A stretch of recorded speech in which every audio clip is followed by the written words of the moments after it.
তারা নারীকে ব্যবহার করে তাদের ভোট চাওয়ার জন্য, জান্নাতের টিকিট বিক্রি করার জন্য। আমরা নারীরা এই মুহূর্তে নিরাপদ নই। হুমকি দিয়ে আমার মতো নারী বা যারা আছেন, যারা আমার আশেপাশে বসে আছেন, অথবা গার্মেন্টসে যে মেয়েটি কাজ করেন, তাদেরকে থামিয়ে রাখা সম্ভব না। আজকে যে বিষয়টা রিজভী ভাই তুললেন, আমি গতকাল এই চিঠিটা পেয়েছি আমার বাসায়।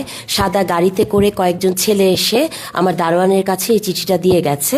আমি রাতে এসে চিঠিটা দেখলাম এবং আমি থানায় একটি জিডি করেছি।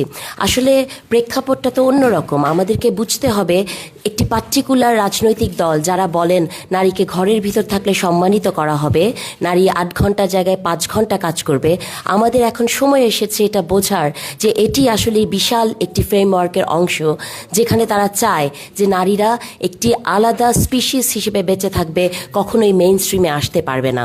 সেই জায়গা থেকেই এই ঘটনা আমার প্রতি আজকেই প্রথম নয়। যখন জাকসু ইলেকশনে আমি প্রতিবাদ করেছিলাম, এর পরবর্তীতেও তারা করেছেন এগুলো। এবং যে বটবাহিনীর কথা রিজভী ভাই বললেন, যে পরিমাণ স্লাট শেমিং আমাদেরকে করা হয়, সেটি আসলে মুখে প্রকাশ করার মতো নয়। গত 1.5 বছরে নারীর যে অবস্থা হয়েছে, বা সোশ্যাল মিডিয়াতে নারীকে যেভাবে এখানে কোবরা আছে, আমরা খুব ভালো করেই জানি। তারা যে নারী বিরোধী তা আমি বলবো না, তারা সেই নারীদের বিরোধী যারা একটি ন্যারেটিভ তৈরি করতে পারে। তারা নারীকে ব্যবহার করে তাদের ভোট চাওয়ার জন্য, জান্নাতের টিকিট বিক্রি করার জন্য। কিন্তু তারা নারীকে কখনোই এমন একটা জায়গায় আনবে না যেখানে নারী ফ্যামিলি কার্ডের অধিকারী হতে পারে। আমি সবসময় বিশ্বাস করি যে বাংলাদেশের রাজনীতিতে এমন একটি অভ্যস্ততা দরকার, যেখানে নারী নেতৃত্ব কিন্তু একটি অভ্যস্ততার ব্যাপার। নারীর মতামতকে গ্রহণ করার জন্য মানসিকতা থাকতে হবে, সেটি জাতীয়তাবাদী দলের আছে। কারণ এই দলটি গত 40 বছর নারী নেতৃত্বের মধ্যে দিয়েছিল।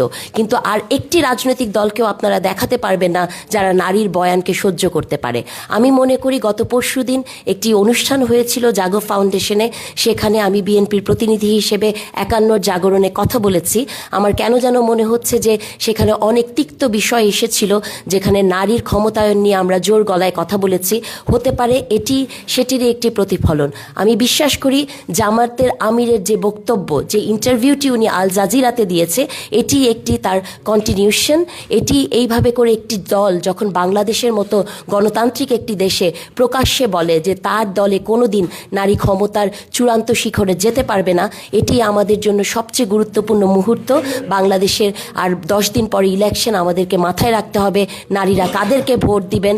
তারা অনেক ধরনের লুক্রেটিভ বিষয় আমাদের সামনে আনছেন, নারীদের কর্মক্ষেত্র কর্মসময় কমিয়ে আনার কথা।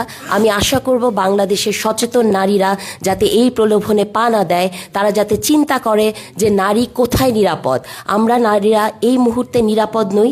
আমি একটি নিরাপত্তার শঙ্কায় ভুগছি।